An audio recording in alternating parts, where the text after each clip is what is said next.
Day 98 notes, pre-calculus. We're again working on our ability to switch between exponential and logarithmic form of equations. And I can't stress this enough. You have to get used to switching back and forth between the two forms. So we have logarithmic form on the left side and exponential form on the right side. We notice that we have a base value for each, and the numeric equivalent or the numeric component that represents our exponent is also provided in each as well. So let's right off the bat work on some practice problems here. Let's start with this logarithm, base 10 of 100,000 equals 5. Let's write that in exponential form. So I'm going to write this double arrow. This is a mathematician's way of saying that it's equivalent to. This exponent would be 10 raised to the 5th power equals 100,000. And that's true. If I multiply 10 5 times in a row, I'll get 100,000. Now, if I give you an exponential equation, can you write this as a logarithm? Well, we have our base, the 2. We have our exponent, the 3. Take a look at where those should be placed. If we have the base and we have the exponent in exponential form, the base is the base of the logarithm. The exponent becomes the value that it's equal to. So let's go ahead and write this. Logarithm base 2 of 8 is equal to 3. Again, this is telling us that 2 raised to the 3rd power equals 8. That's true. 2 to the 3rd power equals 8. Let's try this next example. What would its exponential equivalent be?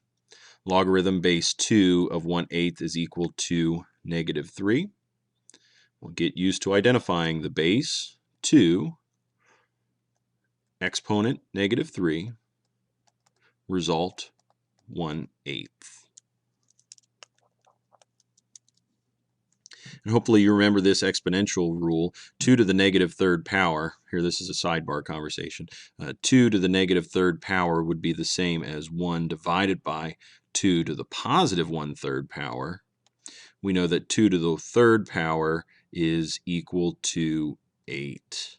So I think I said that wrong again here too. 1 divided by 2 to the 3rd power, not 2 to the 1/3 power. But 1 divided by 2 to the 3rd power is equal to 1/8. So that's how I knew that 2 to the -3rd would also be equal to 1/8. Now let's see this example without all numeric values. Can you rewrite this exponential function as a logarithm? Pause the video, try it on your own, and in a second or two, check your work. This is our first opportunity to see a logarithm or exponential function written with variables, and to rewrite it as a logarithm, it would look something like this. Logarithm base 5 of s is equal to r. And again, we know this because the base 5 is raised to the exponent r, and that will be equal to the value s. Keep in mind of this kind of loop or this orientation here, and that'll help you decipher the difference between the exponential form and the logarithmic form if you're still having trouble. Now, let's start seeing how this can be used to benefit us. We're going to be faced with problems that we need to solve that involve logarithms. So if the directions tell us to evaluate something, then that means we need to find the solution to it. So I would like to find the logarithm base 10 of 1,000, or in other words, what is the result of this? Or better yet, what x value would be the solution to this expression? Well, right away, I would recognize that 10 raised to some power x must be equal to 1,000. So if it were me solving this problem, I would start to think of that. I would say 10 to what power is equal to 1,000. Now this is something that we can do in our head, or we can guess and check with a calculator. Hopefully you recognize the power of 10 to make 1,000. That would have to be 3. 10 times itself 3 times would equal 1,000. So our solution, if I were to evaluate this logarithm, that result is 3. Again, logarithm base 10 of 1,000 is equal to 3. Now in this example, I didn't give the x value at first, so if you interpret that unknown variable to be a letter x, that's fine. You can give me a solution that looks like this, x equals 3, or if you were writing this out on a worksheet or something like that, you can simply write equals 3 after the logarithm. Let's see another. 2 to what power would equal 32?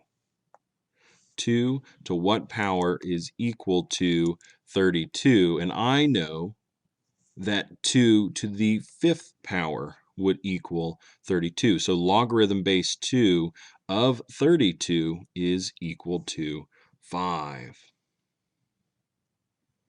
Here we go with another. 10 raised to some power. 10 to some power must equal 0.1. Now, off to the side, let's go ahead and discuss this in case you don't recognize it. 10 to some power must equal 0.1. Don't forget that 0.1 is just 1/10. So 10 to some power has to equal 1/10. Now, how do I get the number 10 in the denominator of an equation if all that I have to work with is an unknown variable? Well, that's easy. Let's write 10 to the negative first power. 10 to the negative first power would be 1 over 10 to the positive first power. This negative 1 is the result that I wanted. X has to be negative 1. Now, if you can picture that in your head and you're working on a sample worksheet, then come through here, please, and just write that solution. Logarithm base 10 of 0.1 is equal to negative 1. Here's another. 16 to the what power would equal 4? 16 raised to this power over here has to equal this defined result. So let's see if you remember your exponent rules on this one.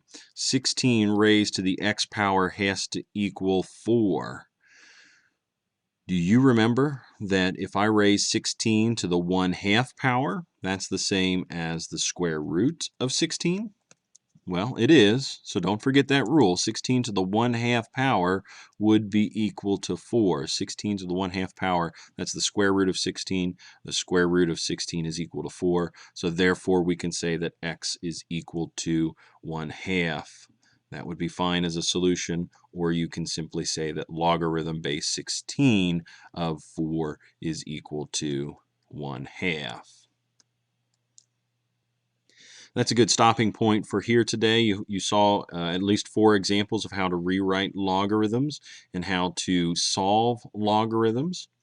Tonight, or I'm sorry, for tomorrow in class, you'll be working on some of these practice problems together, either with your neighbor or verifying your work with me if you're working alone.